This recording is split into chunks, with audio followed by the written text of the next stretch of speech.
Okay. I want to, glad to see people showing up and watching our monthly meetings. We're still kind of in limbo with going back to the church and meeting in person simply because of all the hoops you got to go through to get into the building and use the room. And we're hoping that when the numbers really do start dropping and stay there for COVID, that those will loosen up a little bit and we can get back to meet in person again. I would dare to say it won't be till after the first of the year, and that's what we're planning on accordingly.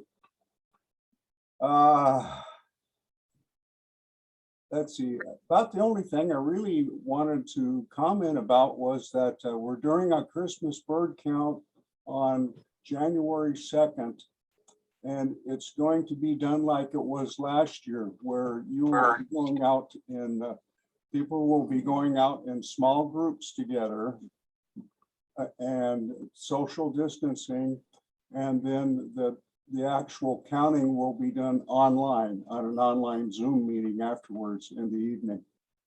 So, I'm pretty sure that Cindy's still looking for some volunteers. So you can go online and get information on our website about the Christmas bird count. And I think there's you click on an icon and it will tell you how to get a hold of how to get a hold of Cindy. And Cindy Flanagan is the person that's in charge again this year. Other than that, do any of the members have anything they want to bring up?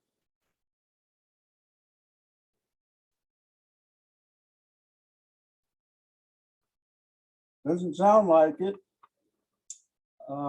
Jeff, I'm going to turn it over to you. This is Jeff Antonelis-Lapp. He has you've done more than one presentation with us, haven't you, in the past? I think just one. I was trying to remember today when that was. Sometime last year, I believe. I think it was in the early spring. Okay. Late winter. And Jeff's specialty is Mount Rainier or Tahoma. He's written an excellent book that I'm about halfway through. And I'm pretty sure he'll probably pop it up on the screen for you to see. And you can find it in Barnes and Noble. He's going to be talking tonight about not necessarily Mount Rainier itself or even the proximity around it, but the forests that butt up against Mount Rainier hold birds in them that till today I wasn't really aware they were there, like marble murrelet and a few other species.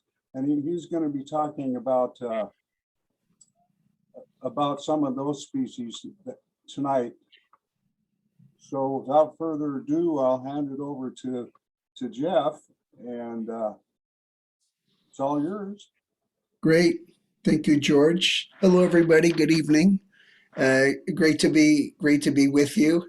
I feel like I'm coming home. As I mentioned the first time I spoke with you folks, my wife and I were members of Rainier Audubon for many years, and so kind of like coming home. Also, special thanks to Dale. I think he's here tonight for reaching out, asking me to give a talk tonight.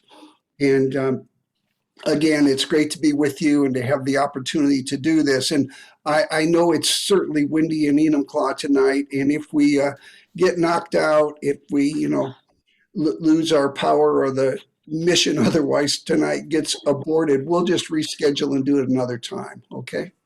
I've got a lot of great images to share with you, so I just want to get right to that, and let's get to tonight's work. I should mention I do have a few audio clips, some bird song and calls to play for you tonight. So you'll want to have your sound cranked up, and if you can't hear them, it's not going to be a deal breaker. Okay, there's simply extra feature. All right, so.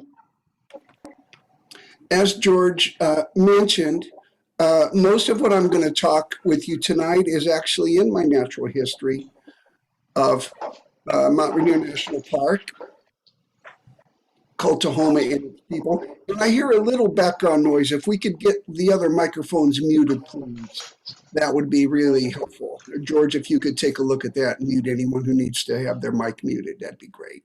Thanks. So yeah, these stories tonight are from the book Tahoma and Its People. It was published last year by WSU Press. You probably know Tahoma as one of the several Native American words for the mountain. If you'd like me to say more about that, just ask that question, put it in the chat feature, and we'll get to questions at the end of the talk, if that's okay with you. All right. So let's get rolling. Tonight's talk is, just a second, a little technical difficulty there. Here we go. So I call tonight's talk Special Birds of Mount Rainier. And once you see it, at the end of the talk tonight, you'll probably think, well, shoot, we could have named it Shooting Owls, Kidnapping Eggs, and Birds Flying 100 miles an hour, because all of those things take place in tonight's talk. But I thought, especially for an Audubon chapter, that might be just kind of a little too brutal. Shooting owls, kidnapping eggs. You want the big light off? So instead, let's just stick with the special birds of Mount Rainier, and let's get warmed up. Being a longtime birder myself, and most of you folks here tonight are always birding, right? When you walk from the house to the car to go do errands, you pay attention to what you see. And so let's get warmed up with some of the common mountain birds of this area, just as a way to get our brains moving and to get fired up for tonight's talk. So here's the first one. Take yourself a couple of seconds and tune in on what that is. I'm probably not the only person here tonight that is having a really hard time adapting to its new name. Yes, we called it Gray Jay for decades, and recently has been renamed Canada Jay. So that's kind of one of those things we birders have to adapt to. This is the closest living relative to the black-capped chickadee, which my wife and I saw at our feeders today, and you may have too, as windy and rainy as it was anyway. And of course, this is the mountain chickadee. Here's your next warm-up bird. Well, if it's blue and it's a bird, it might be a bluebird, and it is in fact.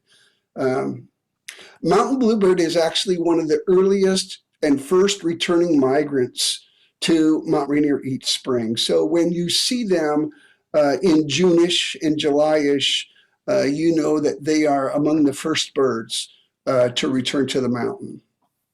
I think this next one starts with an audio clue, so listen carefully, see if you can get it, and then I'll give you a visual. Here it is.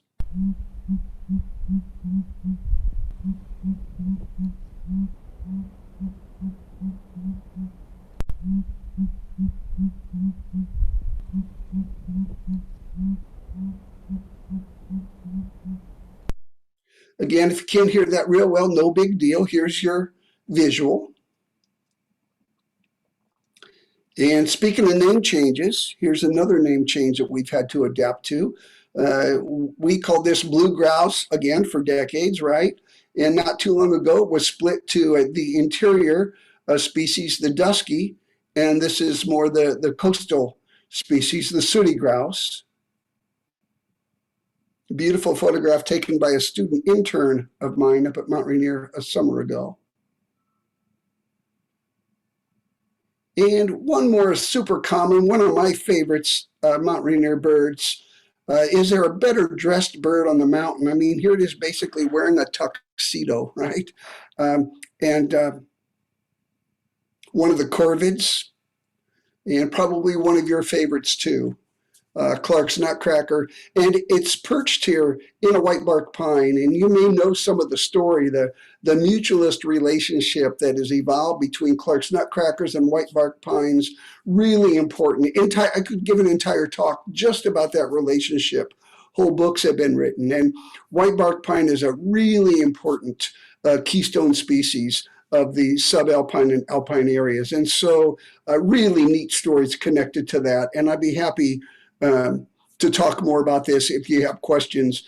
One of my favorite factoids about the Clark's Nutcracker is it's the only bird that I know of, or that we know of, the only bird that actually has a pouch underneath its tongue for storing nuts. So it's kind of like it has a built-in snack bag, and it can carry up to a couple tablespoons of white bark pine nuts as it collects them from the cones and then moves to another part of the mountain to cache them into the ground. So a really neat story, and lots of great stories between these two species.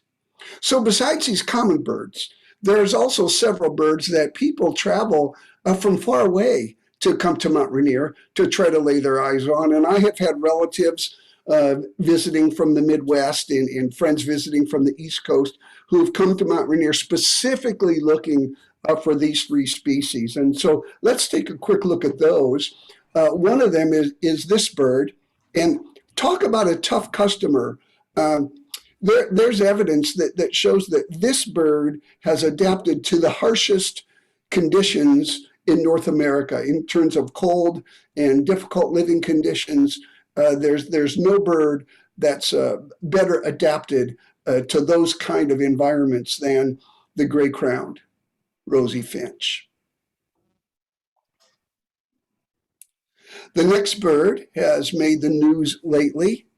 There's a possibility that the subspecies of this bird found at Mount Rainier is getting some attention, and whether or not it will make the Endangered Species Act listing, we're not sure yet. But this is one of the galliforms, one of the chickens, and of course this is the Whitetail Tarmagen.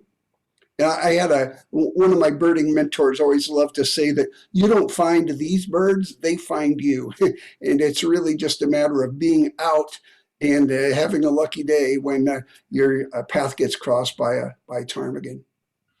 And the third bird that people travel to Mount Rainier to see, here's going to be another audio cue for you, so listen carefully.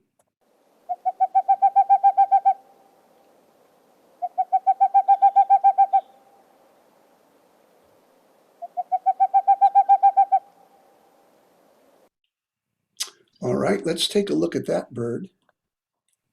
Oh, the diminutive one. And yes, it is the Boreal Owl. I've never seen a Boreal Owl at Mount Rainier National Park, and heavens knows I've looked for them. I see gray-crowned Rosie finches most every summer. I see whitetail ptarmigan not as often as I used to. I'm up at the park in the summertime, I don't know, somewhere between 15, 25, 30 times. And so am out, birding and looking around, hiking, climbing. And so these are three birds that really draw people to the mountain. Of the Boreal Owl, one of the interesting things that I love about this bird, and you might know this too, that many of the owls, their ear openings are asymmetrical, not like you and me where they're just basically, opposite each other on the sides of our head. They're asymmetrical. One is higher than the other. And in the Boreal Owl, they're more pronounced than just about any of the other owls. If you ever see a Boreal Owl skull, you'll go, holy cow, that's amazing.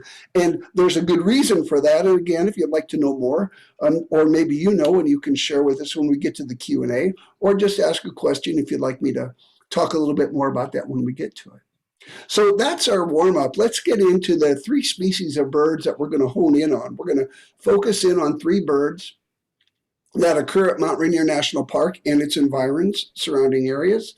And these are all birds that are protected under the Endangered Species Act. So each of them have had to go through some rough times to get onto the act, as you can imagine.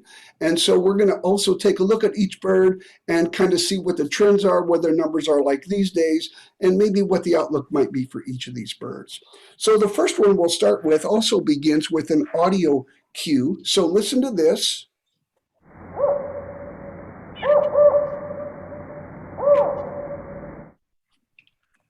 That was a little short. Let's listen to it again. Here it is.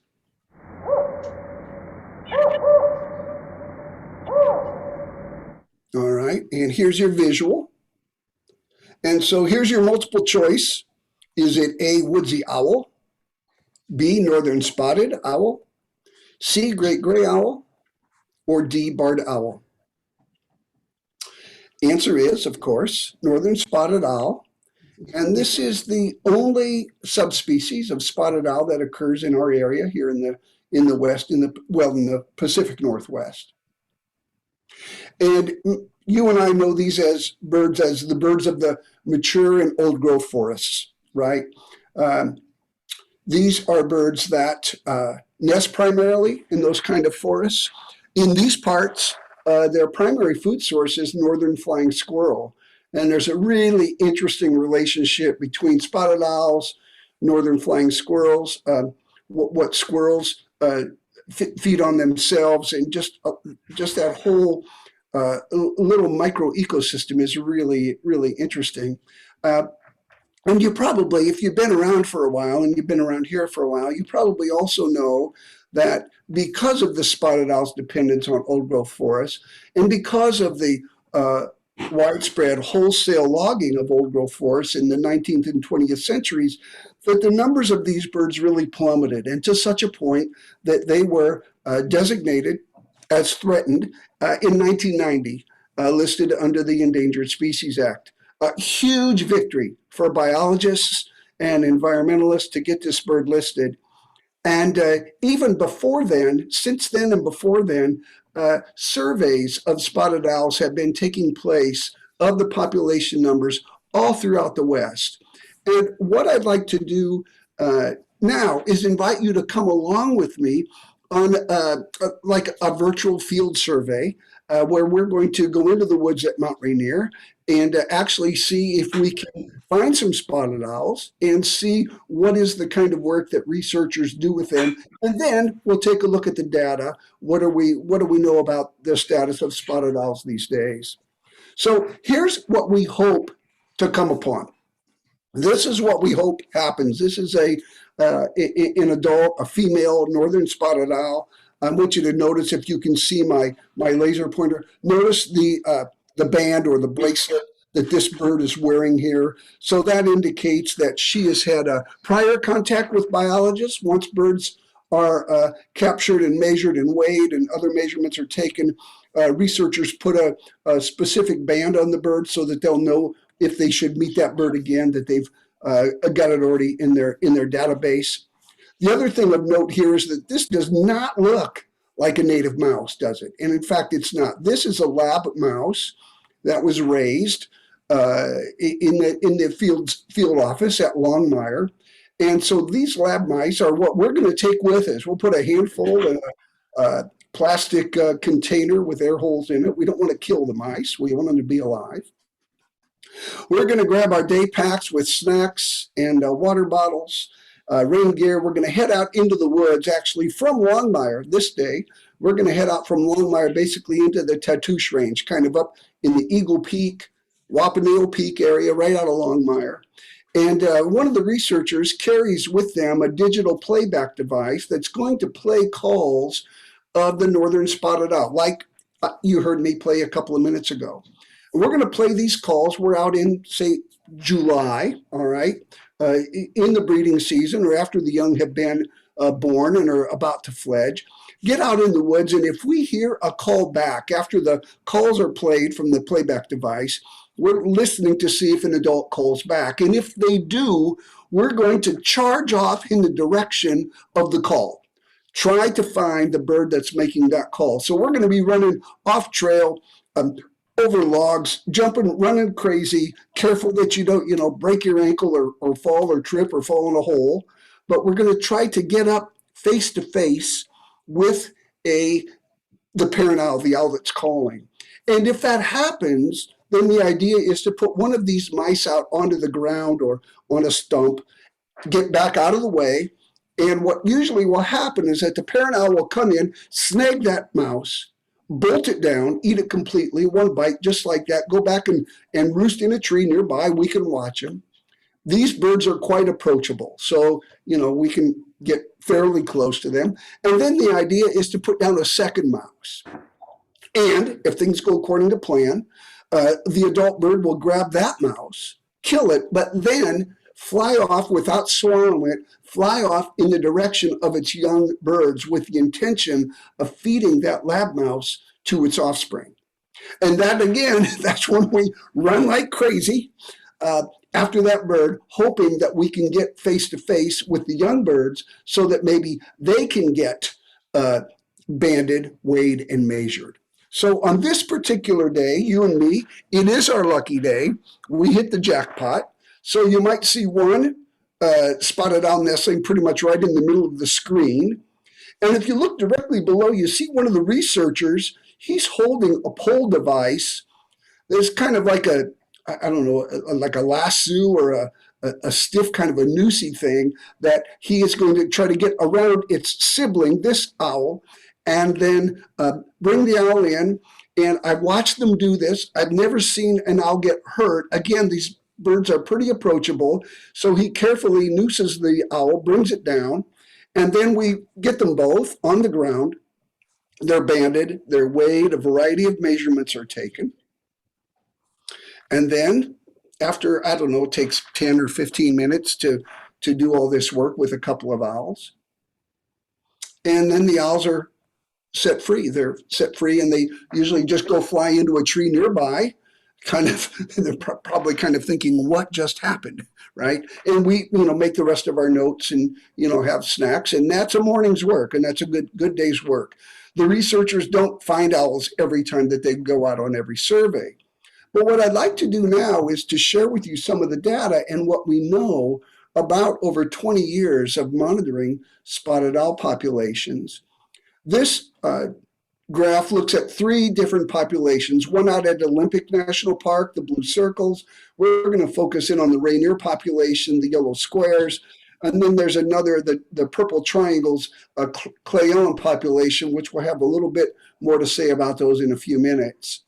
When they began the survey at year 1 up here, whatever the number of birds that they found that year, they called that 100%. So the population size, 100% of the population. If you follow the Rainier population over 20 years, and that is across the axis at the bottom of the graph, you can see that it went from 100% down to 40% in 20 years. So at Mount Rainier, over the course of this survey, spotted owls have declined by 60%.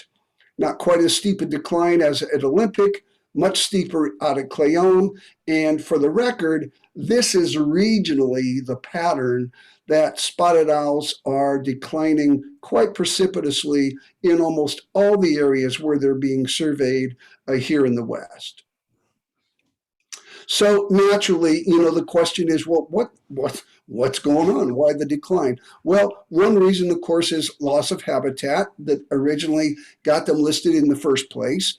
And some of that habitat has continued to decline in the 1990s and into 2012, continued to lose over 1.5 million acres of forest habitat across these 3 states. So that would be enough to add to the problem. But imagine the biologists' surprise when they realized that there was an interloper, another animal, another species that was actually contributing to the decline of the northern spotted owl. Yeah. Who is it?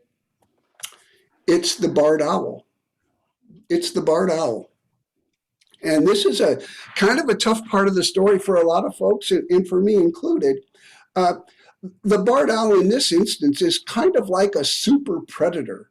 Just in the last 100 years, they have hopscotched their range across the plains or maybe through the boreal forests of Canada. Not super clear on that, but they've gotten out west now and in the Pacific Northwest in just the last 100 years or so. This is a bird that adapts to more habitats than the spotteds do. They have a wider ranging diet, so this allows them to be more widespread in more areas. And they have some reproductive advantages that really put them at odds with the northern spotted owl as well. These are birds, the barred owls will have more young more often. And when you factor in that these birds are about, on average, 20% larger than spotted owls, they've really got them outnumbered. And so barred owls have very successfully outcompeted spotted owls within spotted owl habitat throughout the West, throughout the Pacific Northwest in particular. So this was a great concern to biologists, where we've got the spotted owl is already listed, and the numbers, despite the listing, the numbers of birds continued to decline. So the U.S. Fish and Wildlife Service biologists were forced with some very difficult discussions, some very tough decisions, and eventually what they decided to do was to initiate a pilot project to remove barred owls from within northern spotted owl territories. And so what they did was they started with a pilot program in the redwoods, and they trained their biologists, and biologists were armed with 12 gauge shotguns to shoot and remove barred owls from known spotted owl habitat. And lo and behold, and this was, of course, not an easy decision. It took the service 8 years of hand wringing and trying to decide whether or not this was what they wanted to do. And immediately, as soon as they started the program, there were lawsuits filed by animal rights protection organizations, those sorts of things. But what they found was that where barred owls had been removed from spotted owl habitat, the spotted owls returned right away. They came right back. And so with that notion and that kind of good news, if you will, they decided to expand the program, the pilot program. And so now move the program into 3 different areas. One in Cle Elum, central Washington, and 2 in Oregon, one along the coast and one a little bit inland. If you look at the pinkish polygons, those are areas where they actually removed barred owls from. So those were the treatment areas, okay? The blue polygons are areas where they did not remove barred owls because obviously they wanted a baseline, something to compare it with, okay? So what they did over the course of about 5 years was biologists removed over 2,000 barred owls. Now what I want to do is take a look at the data with you and kind of boil that down into something that maybe makes a little more sense to us. So here's a chart. I think we're going to focus on the, we'll look, first of all, here's the number of barred owls removed up the vertical axis. And going across the bottom, these are the various years during which the experiment, the pilot project, was conducted. I'm going to just focus on the blue bars. These are the Cle Elum population. And so in the non-breeding season, here we are, 2015 and 2016, biologists at Cle Elum removed about 120 or 125 barred owls. The next year in the non-breeding season, it looks like they got about somewhere between 75 and 80. In the next year in the breeding season, they decided not to remove any in Cle Elum during the breeding season, although they did remove some from each of the Oregon sites. And so you can see the numbers in the bar graphs on through the 2019, the stretch of time for which we have data.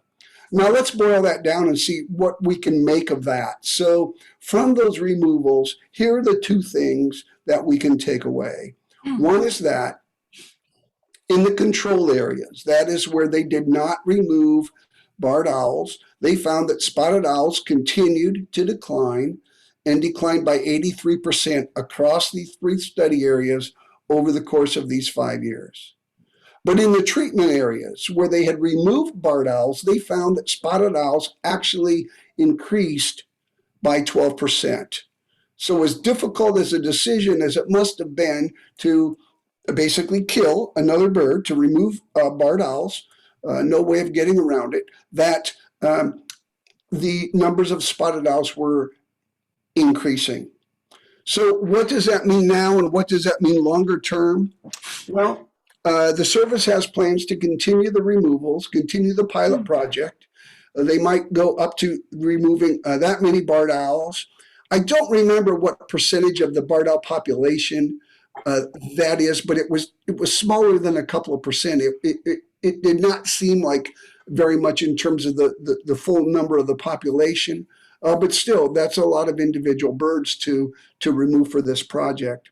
And then there are other questions as well, besides the efficacy and the ethics of doing this. Is there a chance that the northern spotted owl will get its listing changed under the ESA that could afford it some more protections? There's no talk of that I'm aware of right now, and so the story is still one that's ongoing. It's not the end of the story, but it's one in which spotted owls are definitely imperiled. There's no doubt about it. And at the price of barred owl removals, there's been a little bit of an improvement and maybe some hope if the pilot project of the barred owl removals is continued. So that's our first bird at Mount Rainier, and not a great happy story. And our second bird that we're going to start with right now, similarly, that relies on old growth habitat.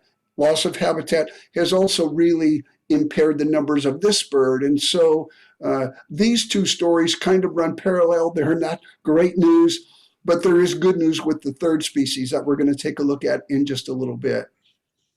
So here's our second bird of Mount Rainier, and holy cow, we're looking at a bird on the water. Here are your multiple choices. Is it A, a great auk, B, Cassin's auklet, C, marbled murrelet, or D, pigeon guillemot? Answer is marbled murrelet.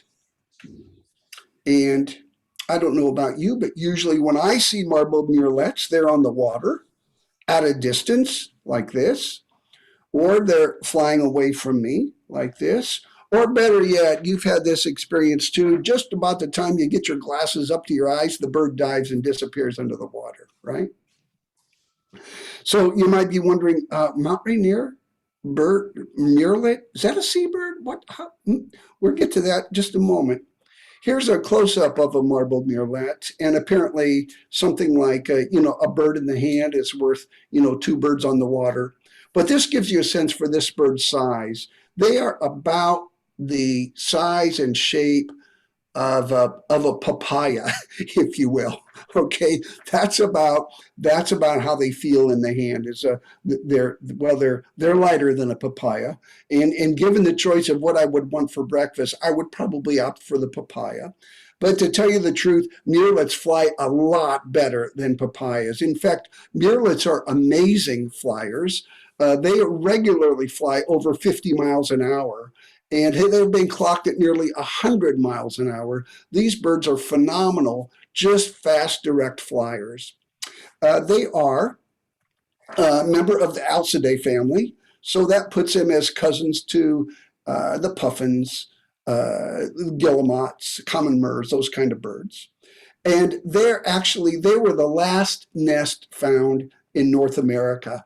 In 1970, the National Audubon Society said, enough already. We know where the other 700 species of birds nest, but we don't know where the murrelet nests, the marbles nest. We're going to offer a cash prize to the first verified nest of the marbled murrelet. And it was still another 4 years before we had verification of marbled murrelet nest site. More on that in just a minute. Yeah, crazy. So let's take a look at their range from Central California up the coast, Oregon, Washington, all the way out BC, and all the way out the Aleutians range of the marbled murrelets. And in this image, we get to see their occurrence during the breeding season. This was starting Marchish, but really gets hot about June and July. Each of these dots represents their breeding season occurrences. So for a seabird, an alcid, you would imagine them to be seen on offshore or near shore like this. But how about these sightings that are inland? Look at all these. Look at all these. Here's Mount Rainier, for Pete's sakes. So you've got to ask yourself, what the heck is going on here? How can that be? Well, you might know, and here's part of the crazy story of the marbled murrelets. They appear to be either the only or one of the very, very few seabirds that nest in old growth forests, believe it or not. And so this is a marbled murrelet egg. They nest in this area, they nest mostly in Doug firs, big old monster, old growth Doug firs, most of the way up the tree, 2/3 or 3/4 of the way up the tree, and in old growth forests. And they have been heard, detected, seen at multiple locations at Mount Rainier National Park. The area that I've searched for them and listened for them the most is up the Carbon River. And up the Carbon River Road from the spot where I have detected marbled murrelets is about 47 miles from Puget Sound as the murrelet flies. So this is a bird that lays a single egg high in a Doug fir. This is on a limb, a big branch that has like a hollow. You can see a depression in it. Not much of a nest, maybe. Usually it's moss lined. Here's a photo of a bird, an adult bird on an egg. And the parent birds take turns. They work 24-hour shifts to incubate the eggs. So the egg, single egg. So while one bird is on the egg, basically motionless for 24 hours, the other bird is out, presumably in Puget Sound, is out in the open water feeding. And then usually every morning at it's still dark. It's 4 o'clock, 4:30, 4:45 in the morning. The birds come back from Puget Sound and they switch positions with their mates. Now this is dark. These birds, as you can see here, are cryptically colored. They're really hard to see anyway, even in daytime. Plus they're flying at 50 miles an hour. So these birds are pretty impossible to see during the breeding season. Here's another bird. And this one, I'm going to give you a little helper if you're having a hard time picking this out. Here is another marbled murrelet. So once the egg hatches, then both parents really go into action and feeding the bird. And so they will each fly, and not always together, and they won't always be at the nest at the same time, but the parent birds will spend their day flying to Puget Sound, trying to find the one biggest, plumpest anchovy or herring or sand lance, something, a fish, fly back to the nest with that fish crossways, one fish crossways in its bill. And I kind of imagine that looking like this silly, like a fish mustache, hanging down like a fish Manchu or something, I don't know. And then they feed the young bird and then turn around and head back to the water. They'll make multiple trips. Each parent will make multiple trips in a single day, logging hundreds of miles on the wing in a single day to feed their young. Now, because it's so dark, particularly when they're still incubating the eggs and the bird comes back to switch, what we hear is the birds calling to each other, probably to locate, I'm here, where are you, to find each other, because as I said, it is dark. And so these birds, to me, are basically impossible to see up on the Carbon in summer in the breeding season, but we learn to listen for them. And I'm going to play you a clip of a call. What you're kind of listening for, it's quite gull-like. It's kind of a keer. See if you can hear that here.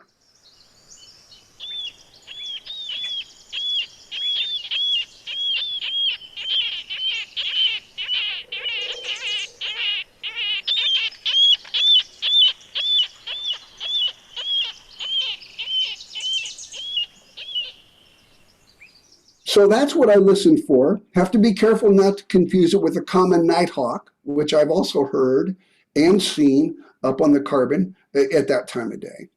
But every time that I have gone up listening for marbled murrelets, I've detected at least a couple. So we don't have any proof of any nesting sites, but we have pretty good evidence that there are definitely birds up the Carbon and up some of the other watersheds, some of the other rivers every summer as they come up looking for breeding sites and to raise their young.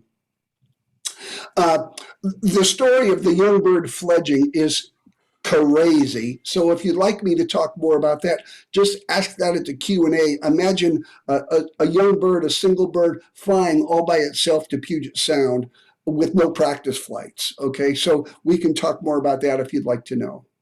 But despite all these evolutionary strategies to protect themselves, the cryptic coloration, the solitary nesting, the fast flight, all these things active in the darkest parts of the 24 hours, still they are subject to predation.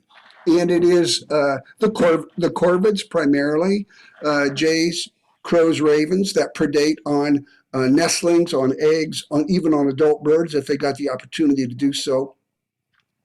And most of the nest failures, marbled murrelet, over 3/4 of the nest failures are from predation. In fact, to such an extent that in some recreation areas in California, rangers have adopted a program that they have called Feed a Jay, Kill a Murrelet.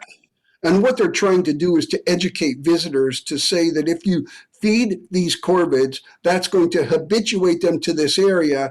And in this area, we don't want that because there are murrelets here, and the jays and ravens and crows will figure that out and actually predate on those birds.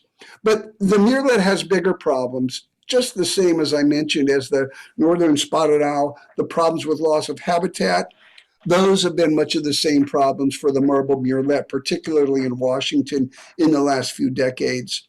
Just in the last 20 years, these birds have lost 20% of their nesting habitat. And in an on-water survey of marbled murrelets that the state conducted, they found a 44% decline in that 15-year period. So if you are an old-time, long-time birder like myself, you may have said to yourself, man, I just don't see murrelets on the water like I used to. Well, there's a reason for that. There are far fewer in Washington, and biologists think it is related to habitat loss. The birds are doing a little better in Oregon and California. Their populations are stable. There are still thousands and thousands of these birds in Alaska and out on the Aleutian chain, but even there they have declined precipitously in the last 25 years. So all of this, not really great news, particularly for the Washington population of marbled murrelets, and the Washington Department of Fish and Wildlife even recommends getting these birds moved from the state threatened status to endangered status that would probably afford them some more protections and maybe some more funding for research. There's a few questions before we leave the murrelet that folks are really trying to figure out. A lot of biologists believe that if landowners could get a tax break for preserving or improving their habitat, that would end the fragmentation of some of the habitat. And these birds do not do well in little portions or little shoulders of habitat. They need nice, large interior sections to nest in. And so if something could happen to provide incentives to landowners, that could help.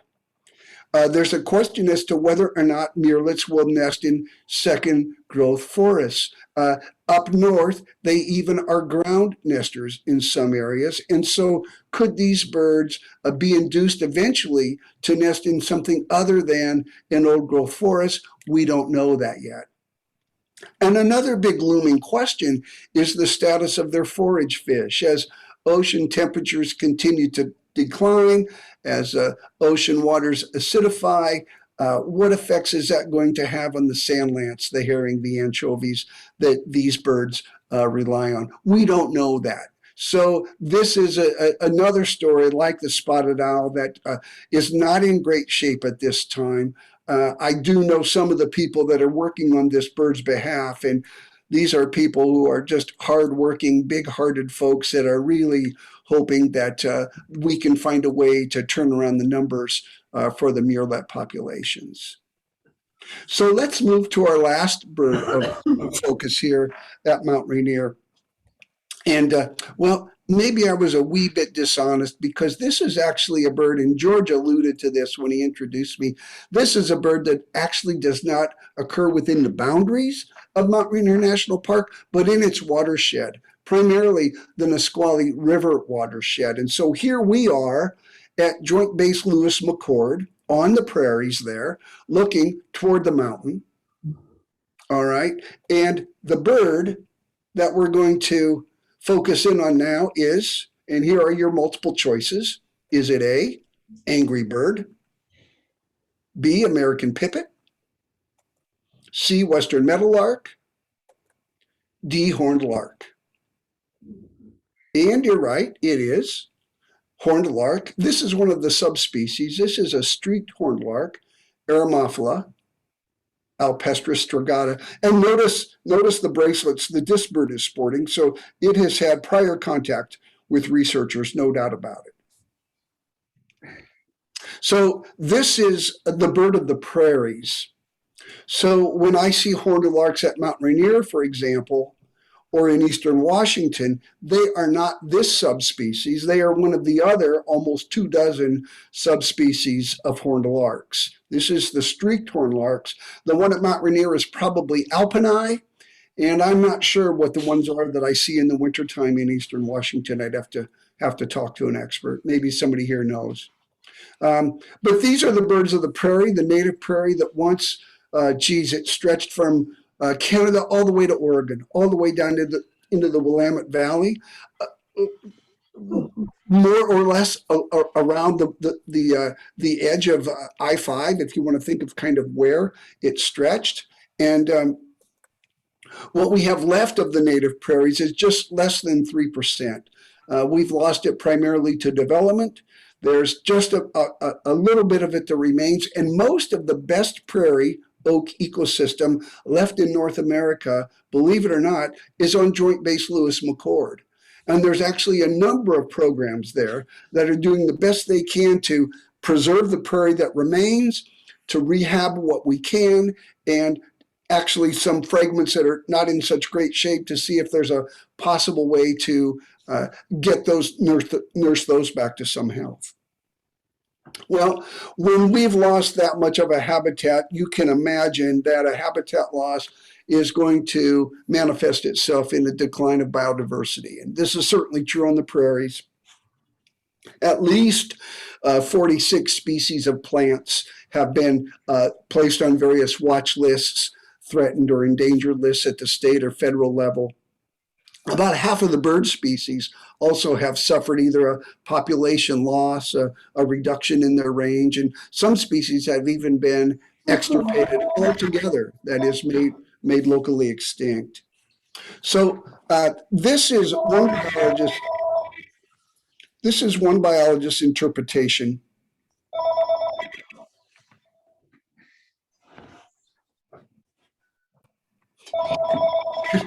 Could we get a mute on that, please? Thank you.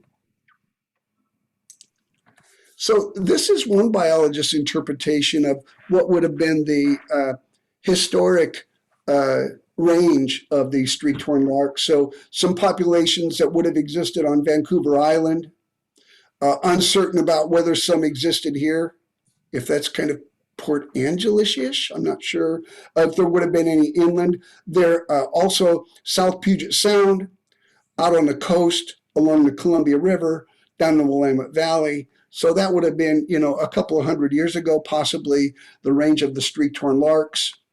What we're looking at today in terms of streaked horned lark nesting sites, there are a handful in the South Puget Sound, and we're going to look at one of those shortly. Out on the coast, and then just a few along the Columbia River. So zooming in on the South Puget Sound, where some of the best work is being done on behalf of the streaked horned larks in the South Puget lowlands, is at Joint Base Lewis McChord. So to get you oriented, here's Tacoma, right? And here's the southern end of Puget Sound, the Salish Sea. All right. So the yellow polygons are all Joint Base Lewis McChord. All right. The blue is the artillery impact area where they actually still have artillery practice. And the black polygons represent known streaked horned lark occupied sites. And there's Summit Olympia Airport and some out at Shelton as well. Now, These are birds, obviously, that are A, protected, and B, in the breeding season.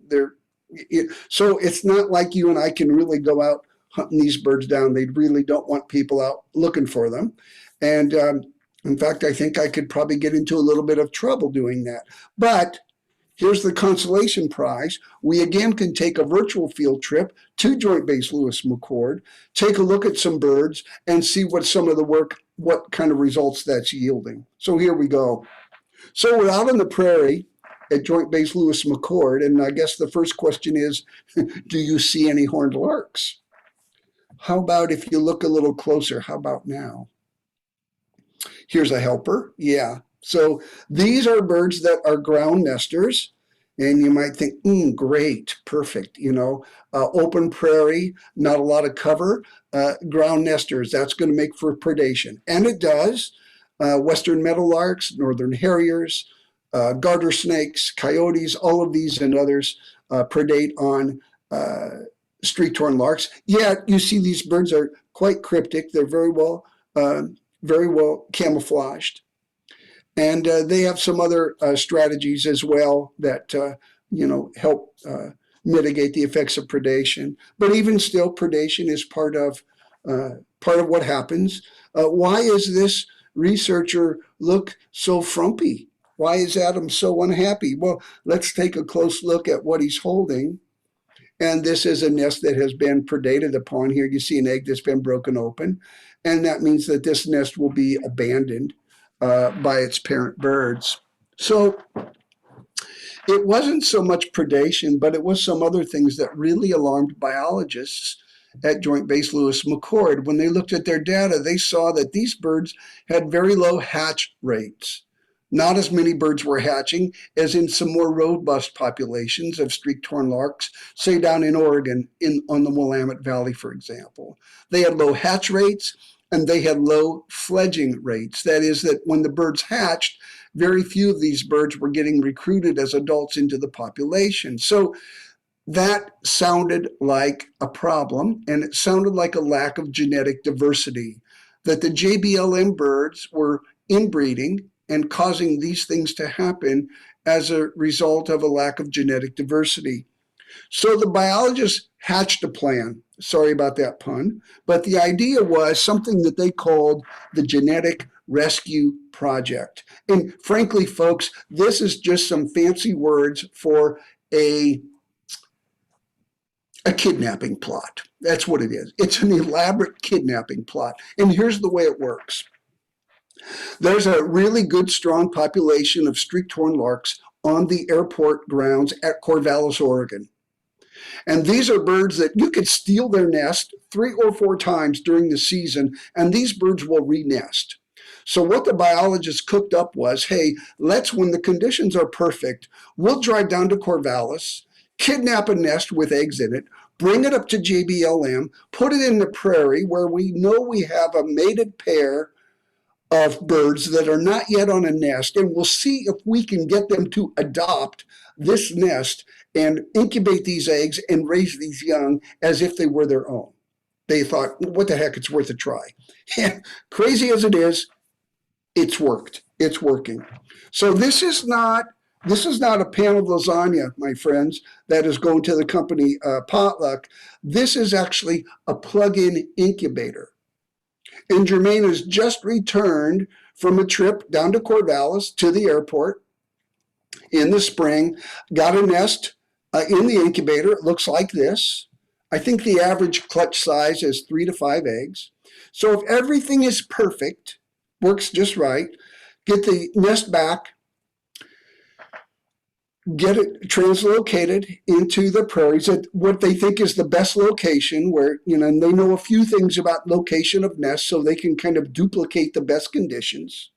And if things go perfectly well, voila, you'll get something that looks like this. Now, this is not the same clutch that we just saw a moment ago, because this was an extremely healthy and productive female.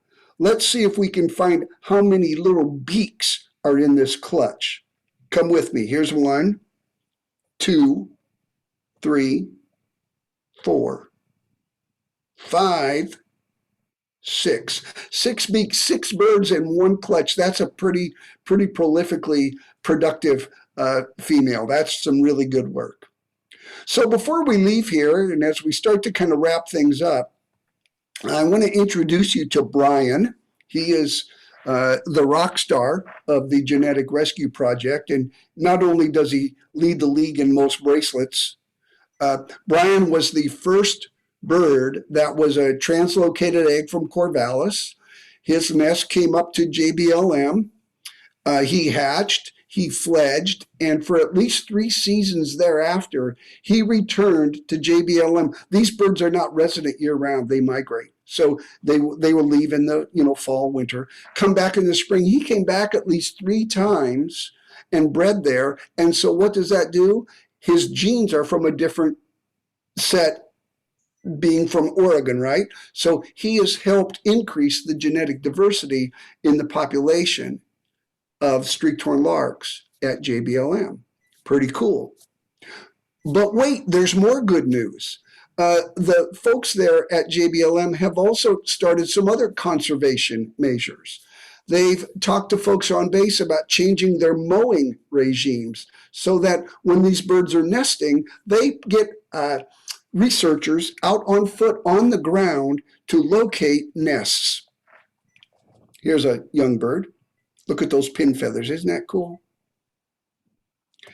So they get researchers out to find nests, mark the coordinates on a GPS, and relay that information to the airfield managers and to the people who schedule the training exercises. And those areas are avoided when those birds are on the nest, and thus that reduces the direct impacts on some of these streaked-horned lark nestlings. It really does work. And in fact, at McCord Field in the last 8 years, they've had a 6-fold increase in the number of streaked-horned lark pairs from 8 to 50. And on the prairie, the native prairie, they've gone from 12 up to 40 pairs. So this is a bird, even as it is protected and is in peril, is really making some great strides, some good comeback on the prairies at Joint Base Lewis McChord. Now, it's still a work in progress. Off base at Shelton and the Olympia airports, there are still not a lot of conservation measures that are going on there. And so the state is working with those proprietors to see if they can get them to change their mowing regimes, see if they can get people on foot to identify the location of nests. So the numbers are still dropping at Olympia and the Shelton airports. But overall, a lot of really good news for the streaked-horned lark. So as we start to wrap it up, I've got just a couple of questions for you on each bird so we can kind of land on kind of the main ideas. So these are 2 questions on the spotted owls. This one's true and false. Northern spotted owls are declining at Mount Rainier, but are doing well in other portions of their range. Is that true or false? The answer is false. Remember, they're actually doing poorly range-wide. Second one is multiple choice. The 2 key factors in their decline are A, loss of old growth habitat, B, poaching by hunters, C, competition from barred owls, and D, lack of prey.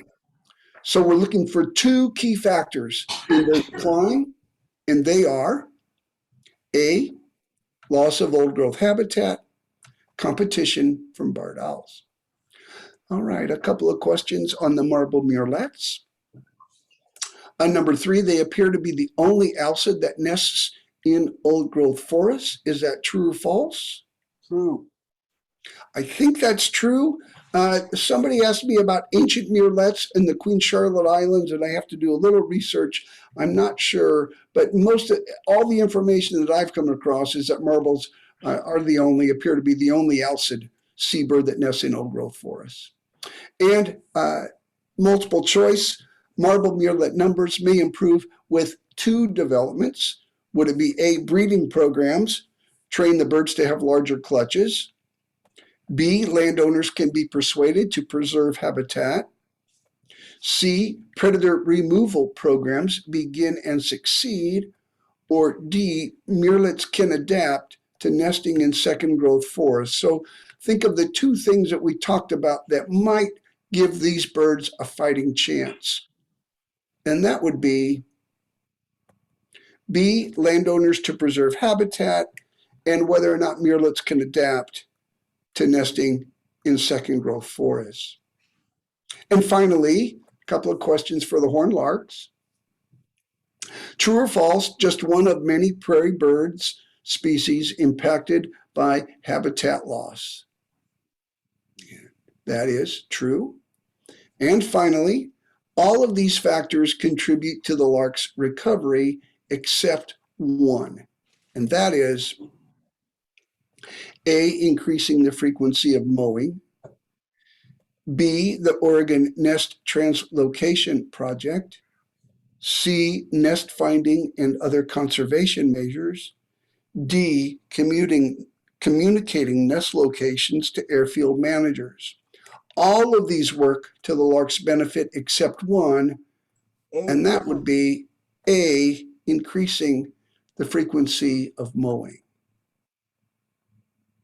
So those are the three birds of special interest to me, and I hope to you: northern spotted owl, marbled murrelet, and the streaked-horned lark. And as we mosey over to get to the Q&A session, I would just like to say, as George mentioned, if you'd like a copy of the book, you can get it from my website. It's just my name, Antonelis-Lapp.com, or your independent booksellers, or get them online.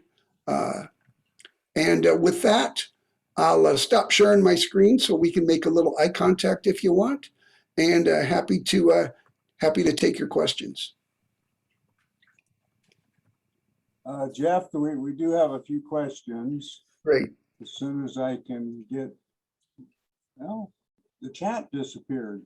I got it. Oh, okay. Go ahead. You can scroll through it. Okay. So here's a question from Ross. Where is a good place to see the gray-crowned Rosie finch? Excellent question. And it's actually a question that I can kind of answer. I can't, of course, you know how it is. We can never guarantee that we'll see a particular bird. But if you are hardy enough to make the slog up to Camp Muir, as early as May, I have seen them pecking around the snow up on the way up to Camp Muir and up at Camp Muir. So that would be out of paradise, hiking up in that direction. That would be one way. Also, on our side of the mountain, as I like to say, on our north side here, I have good luck seeing gray-crowned Rosie finches out of the Sunrise area. And usually it's hiking, Burroughs Mountain, Second Burroughs, even out toward Third Burroughs, July and August, when there's still some snow, when they're still, poking around at ice worms and some of the other arthropods that have been trapped in the snow there. Those are, to my mind, those are reliable, at least for me, to see gray-crowned Rosie finches. Then Barbara has asked, describe the fledging process of marbled murrelet chicks. And once you hear this story, and you factor in the fact that, here's birds that are, in danger in two different habitats. I mean, they're seabirds, so that makes them subject to predation out at sea. Plus, thousands have died as a result of oil spills in the past. So they have a life of peril at sea, and then they nest, just spend a couple % of their lives on land nesting. But there's also all sorts of difficulties there, particularly loss of habitat and predation. And then the birds only lay one egg, and I don't even think the female lays every year. I think they might skip a year. So you've got a single bird, about 27, 28 days to fledging. So after the egg is hatched, the bird is precocial. I mean, they're downy covered, but it's pretty helpless. That first week is a very dangerous time for the young bird. when they can, get tipsy and fall out of the nest, and then it's all over if they should do that. So around the third week of life, they start, doing test flights and testing their wings, and their genes start to tell them, oh, something's going on here, and they're pecking out the natal down as they're growing in their flight feathers. And right around the 27th or 28th day, they are, pretty vigorously testing their wings. And then finally, the day comes at about 28 or 29 days, I suppose. The time comes when they get the biological message that it is time for them to fledge. Now, this is a young bird. It's grown up alone. It has not had the benefit of any practice flights. There isn't any evidence that the parents show it how to fly or anything like that. But basically, the bird has the urge, and it usually comes, believe it or not, at dusk. And so, and this is a bird, so from its nest, if you want to call that hollowed out depression a nest, 120, 150 feet up above the ground. So it's going to give it, pretty good launch pad. This bird hurls itself, basically, just leaps out into the great wide open, flapping its wings, doing something it's never done before, going somewhere where it doesn't even know for sure where it's going, and it's going somewhere where it's never been. The evidence, the data suggests that these birds, the young bird, uses the rivers as like a road map, like a compass needle. Some cases they've been known to use roads to basically follow them. But so this is a bird that jumps out of the nest, flapping wildly. If they lose altitude and crash land, they're done because they're just not built to regain their lift. So this is a bird that does this, follows in this case, it would be, say, following the Carbon River, which, as you know, empties into the Puyallup near Ording, and then the Puyallup on into Commencement Bay at Tacoma, hits the water, and then it has to figure out how to A, fend for itself, feed itself, and B, avoid becoming food for something else like harbor seals or bald eagles or any of the gulls or anything like that. So it's a pretty dicey situation, and it was really a head scratcher. It's like, well, no wonder these birds are in trouble. And when you factor in the loss of habitat, it really makes you wonder, what are their chances long term? But that is the short story of how marbled murrelets fledge. And good luck to them. We're rooting for them, right? All right, I'm looking to see what else we have. And holy cow. Wow, Barbara, I did not know this. A young marbled murrelet chick was found in the backyard of one of Rainier Audubon's founders, Thais Bach, in Marine Hills. It did not survive. So sad, so close to the salt water. Wow. I didn't know that. I did know Thais. What a great person and a great birder, huh? Yeah, that's quite a story. Imagine finding a marbled murrelet chick in your backyard. That's unusual. Yeah. I believe that she gave it to Dennis Paulson at UPS. I bet it's there in the collection. I hope so. Yeah. And I love that collection. Love those folks. Any other questions? I'm not seeing them in the chat, but anybody else has one? If you want to speak up, sure can.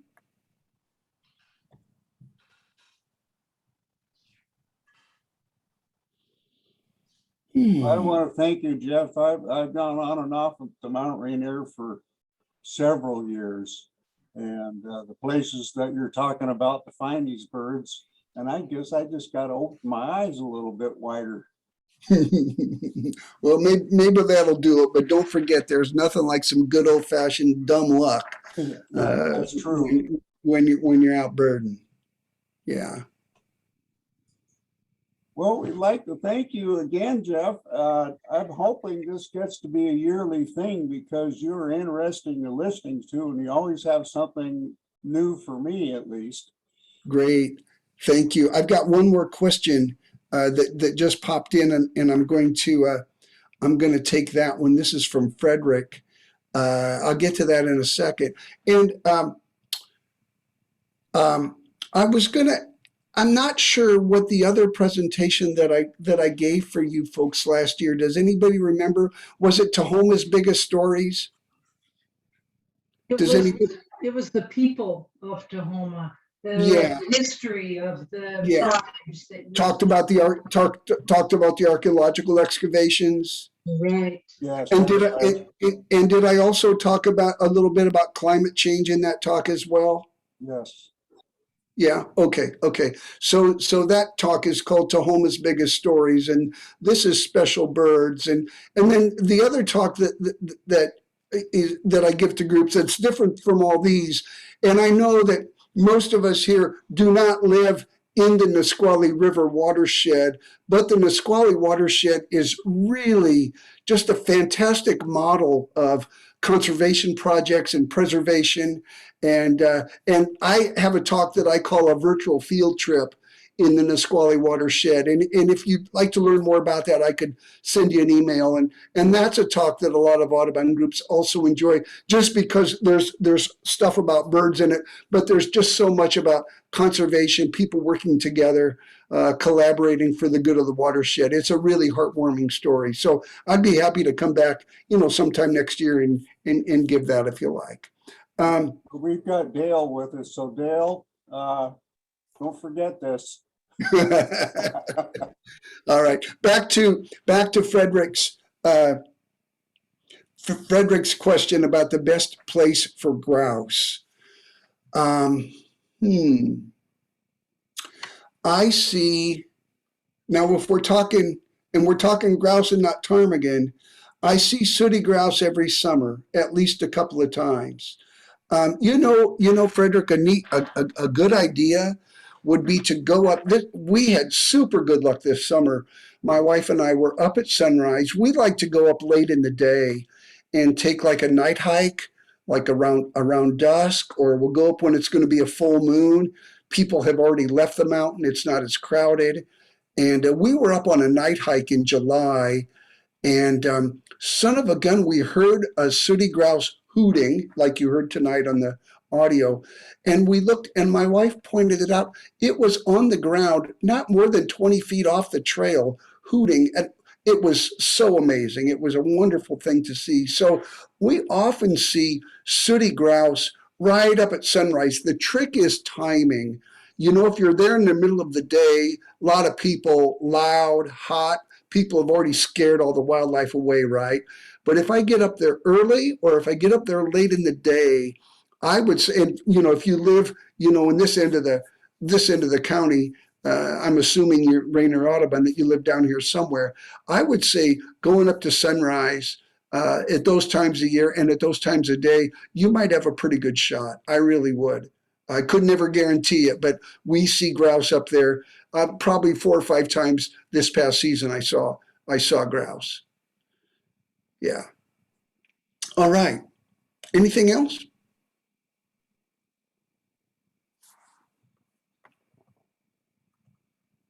All right, everybody. Hey, thanks a lot. It was great being with you. Really enjoyed it. I hope you did too. And have a great night and a great holiday season. And I hope to see you again someday. I just want to say I recommend you read his book. It covers just about anything you want to know about Tahoma. Well, thank you. I appreciate that, George. That's the beauty of natural history. I mean, you get to talk about everything.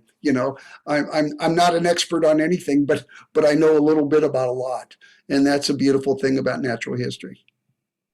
Really suits a generalist like me. All right, everybody. I think I'm out. Thanks again. Appreciate it. Take care. Bye-bye. Everyone have a good night, and watch out for the water. Thank you, Jay. Thank you, Barbara. I'm going to stop recording and see you at the next meeting. Thank you. Thanks, Eileen.